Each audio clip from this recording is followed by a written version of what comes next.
Welcome back to the morning show here on Arise News.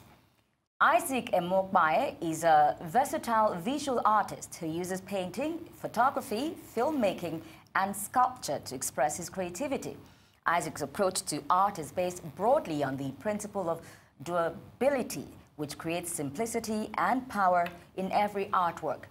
This United Nations award-winning artist is not only acclaimed locally, but internationally, with solo and group exhibitions around the world. Welcome to the program.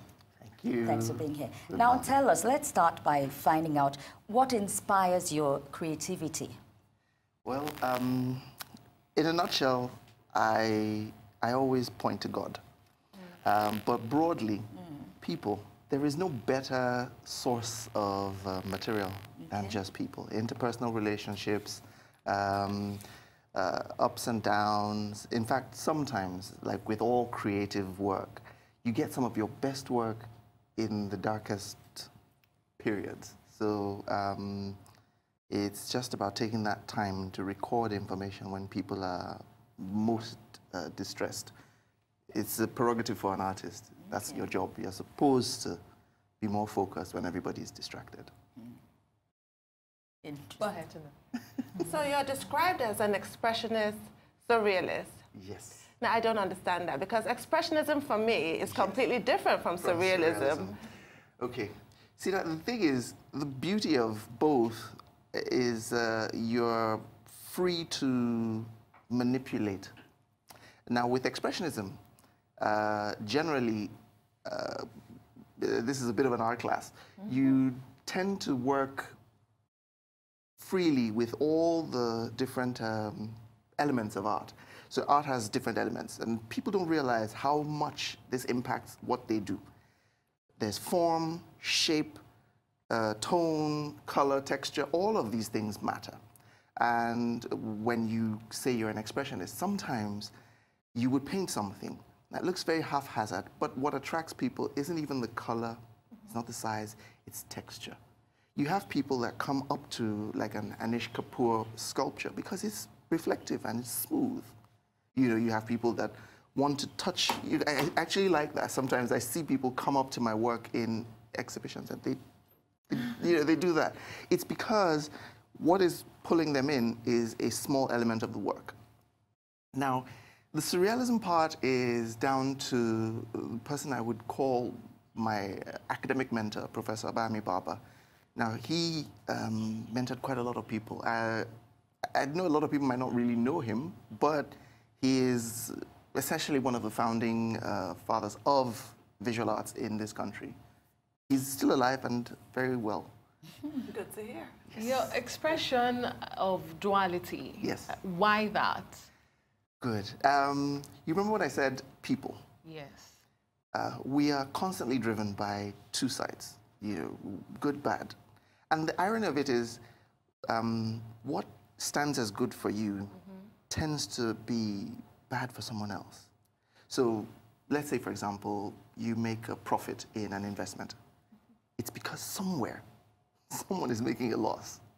It's a fact of life. And when you look at things broadly from that point of view, your job is to see the inherent beauty in the transitions, not necessarily in one side. You cannot be biased and say, I'm stuck with trying to always paint pretty pictures. Like I said, sometimes in the darkest points, you get some really good work. Like when you read Things Fall Apart, it's a very nice book, but technically it's a tragedy. It is. You know, and yet, why would that kind of story be so attractive to people? It's because you are meant to balance everything, you know. At the same time, you know, we've just come through Christmas. You notice that every time they have these Christmas movies, they always, you know, it's like, oh, it's beautiful. Everything ends beautifully on Christmas Day. Santa is here and all that and all that. And that's a fun side to things. But you tell that story, if you told only that story, you'd be wrong. You know, birth of a child, you do the naming ceremony 7 days later. What do? They give you salt, bitter, sugar. You know, they kind of want you to taste everything. So that's the whole point of duality. Well, talking about transitioning, Yes. I do know that painting and fashion are aspects of art. Yes. So, but tell us how you transitioned from being painting to fashion and journalistic photography. I don't know how you transitioned. Okay. Now, the thing is, I'm a second-generation artist, so my dad was an artist. Yeah, okay. And the thing is, while our market or our sector in Nigeria is fledgling, it's young. It's not young in age, it's young in dissipation. People don't realize until you educate them that they're not different. In the life of an artist, you are meant to go through different phases. You're meant to, the person that you know as a poet might not inherently be a writer. The person that you know as a photographer might not inherently be a photographer. You take, for example, everybody knows T.Y. Bello. Her skill with the camera does not belie her ability to sing. And you can't really say she has transitioned because she's still very much a singer. So you're allowed to explore. Exactly. That license is key. It's the market that tries to, Limit you. Yeah, exactly. So you should be. In the fullness of your life, one of the actors I really love, Yul Brynner, he's late. Yul Brynner was an excellent photographer. He took a camera to every set. And when his archives were published and shown, they were the most brilliant pictures. Because for an actor, if you think about being on set, he captured moments that even the set photographer couldn't capture. Because where certain actors would be like, no, I don't want to take a picture. With Yul Brynner, it was like, he'd smile, and, like, hey, and everything. And he just kept doing it. Years and years and decades of work, just packed away quietly in a closet. And who knew? It was not until he passed on. His family said, oh, yeah, he used to, he has this collection. They're like, oh, yes, we remember. And it's a treasure trove now. And yet, nobody ever stopped to say, oh, Yul Brynner is a photographer. No, he's an artist. Once you're a creative, because that's the core thing. When you're born with creativity, you then, it's like a sorting hat. Like, oh, yeah, okay, you know what, start off here. And that's where you start off from. And then as you move on, you realize, okay, I'm sated with this. I don't really need to do this anymore. Let me try something else. And like that. And then you branch out. Yes, exactly. Well, just in case anybody does not remember him, which is sacrilegious, he played Ramses in Cecil B. DeMille's Ten Commandments and the King of Siam, in The King and I. Exactly. I love him. Exactly. Love him. Among so many, yes.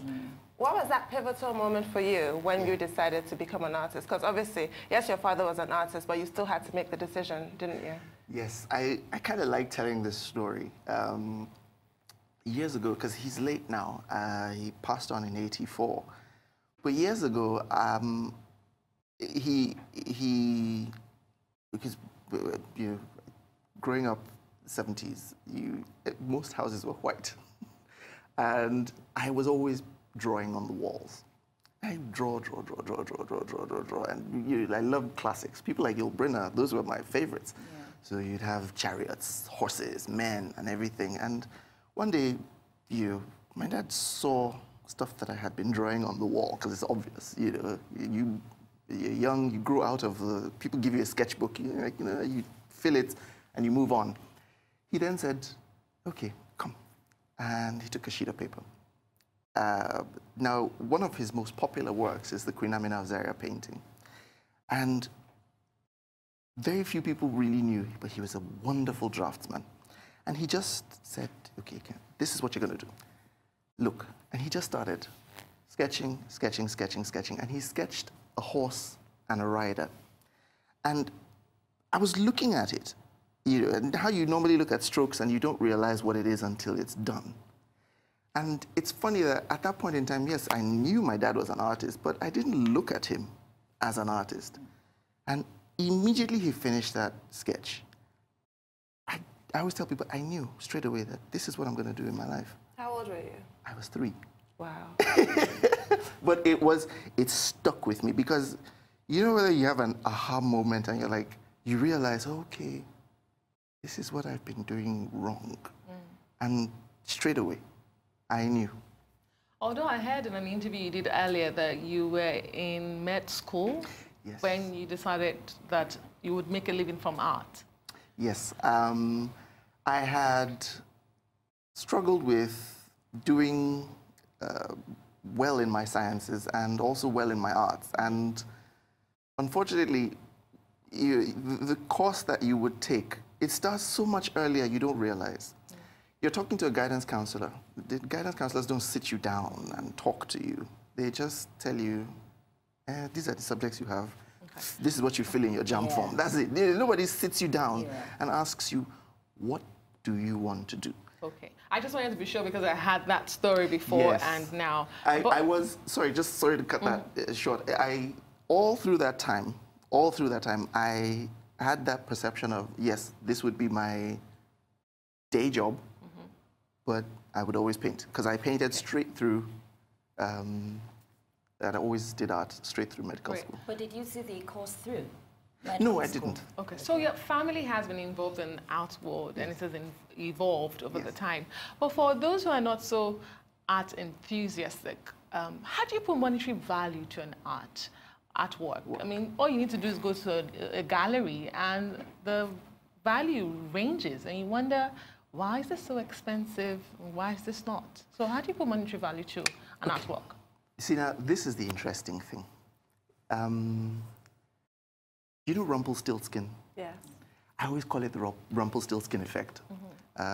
They bring hay into a room and they lock you in and then they come in the morning and you've woven everything into gold. That's what art is like. It's nothing, but then it's everything. The truth of the matter is when you hear someone paying hundreds of millions for like a Basquiat or a Picasso. It's not because of the inherent worth. It is actually, it's a projected thing. It's the belief that, yes, this to enough people around the world is worth this. Now, I don't want it to seem like a popularity thing, but when a thing strikes people as beautiful, its value rises. Now, you can't actually determine what the value is, but immediately it starts off. People then start to determine, like, okay, how would people cope if this thing was not there? So you have, say, for example, a stock option in a company. It's okay, maybe it's, let's say, 9 naira when it's put out in an IPO. It's based on how many people chase it down. Then it starts to go up. It starts to go up, it starts to go up. And if enough people believe that it is worth something, the value intrinsically just goes up. So what you are seeing most times is based on a projected value. It's a projected set of expectations that, okay, even if right now you don't believe that this is worth X, Y, Z, you can close your eyes and turn around and be one of those people that said, I was there and I could have bought this thing for this amount. And then boom, you know. A quick story, Basquiat, for example, dated Madonna. And, you know, in the course of their relationship, Basquiat gave her quite a few paintings. When they broke up, he asked her to give them back. And she did. You know, are you joking? 6 figures. Can you imagine? No, but you see, that's the thing. It's you can never truly tell. You do it, you close your eyes. So it's never good to use just the numbers to determine how valuable a piece is. Look at it. In the words of Mr. Jess Katz-a-lot, how do you feel about the piece? When you like the piece, then it has value to you. It might not be the same as the written value, but just be patient. Sometimes it surpasses. Sometimes it balances out. But art is that thing that, when it is done properly, it doesn't depreciate. It never. I always tell people that you should remember, look at the way Jews treat money. The the reason why the Germans targeted the Jews is because they kept money well. They kept gold, they kept diamonds, they kept art. When the Germans were looking for money to fund World War II, they targeted exactly that. And that's what they picked, and that's where the value was. You know? So when people do that, if you asked someone to bring a certain value of money across a border, it would be, oh, okay, I'm sorry, I can't carry $50 million. Okay, you know what? Just roll a painting, put it in a delivery tube, and bring it. And that's how you carry money. In terms of value, how do you compare your work with the work of internationally acclaimed works like those of Van Gogh, for instance? Any comparison? Well, yes. I think I'm better. But it's good you said that under your breath. No, I mean, you know, there's this thing, everybody says it, but Richard Branson says it all the time, you fake it till you make it. Right. So when they ask you the first time, can you do it? You say yes. You know, and then you learn on the job. But the thing is, ironically, we've had so many transitions in terms of how we visually assess the world and space around us and, you know, aesthetics. What we call aesthetics today, what we call contemporary and beautiful art today, is nothing like what was done in their time. You know, in the Renaissance period, they were trying to represent reality, but in its most glorious form. Now, we're at a more complex level in terms of how we view things. When something as simple as a phone possessed a camera, everything changed. I didn't have to paint reality for anybody anymore. Because if you can take a beautiful picture of a sunset or a landscape or, you know, a baby with your phone, and it looks pristine, you know, images are circulated on Pinterest all over the world. It's not, so the reality of things is not as austere or unique as it used to be. What people now want to see most times in art is the imagination of things. People want to look at a painting and solve a problem. They want to look at something and be like, that's a baby. Oh, okay, I see it now, I see it now. You know, and straight away, you know, the people I love seeing their reactions to my work, the people who help me know that, yes, this work is good. It's not adults, it's children. When children walk into a space and they're like, I like that one. I say, yes, okay, good.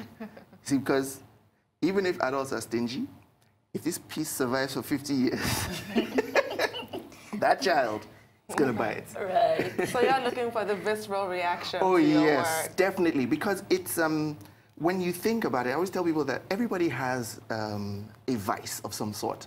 You know, judging by the beauty here, I'm sure it's shoes, bags, something of some sort like that. But you know, and the funny thing is, when that thing is present for you, or prescient, whatever the case is, most common sense goes out of the window.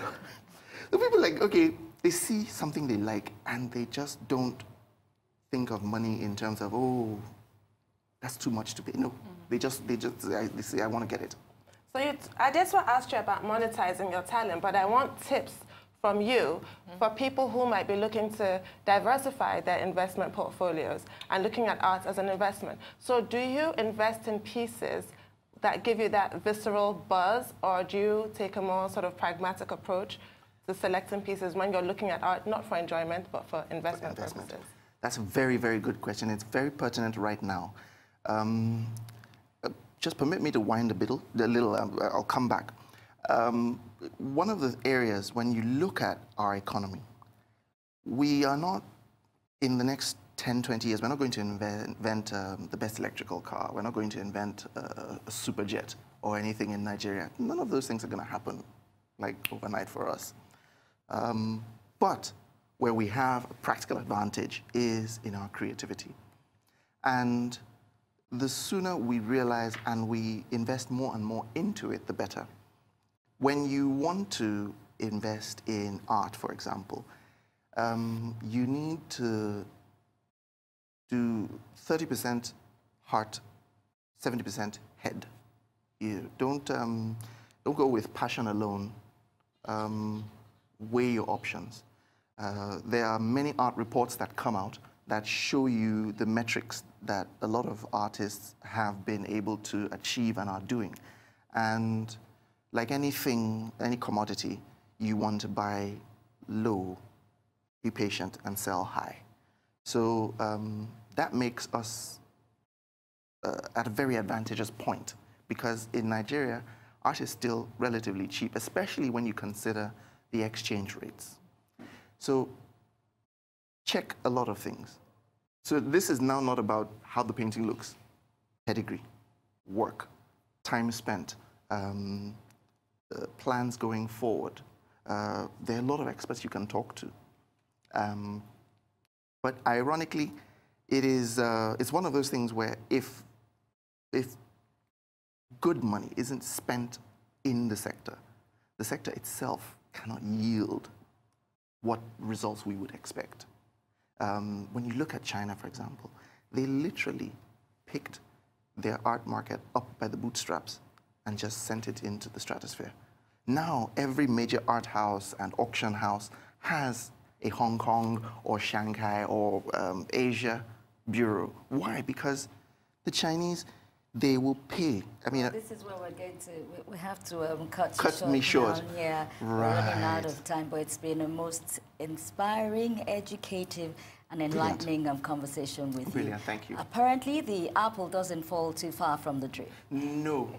Isaac Emokpae, thank you for being here. Thank you very much. Thank you. Well, it's time now for a short break on the morning show. When we return, we'll have Arise News analyst Emmanuel Efeni. He will join us with a review of the top stories in today's newspapers. To stay with us.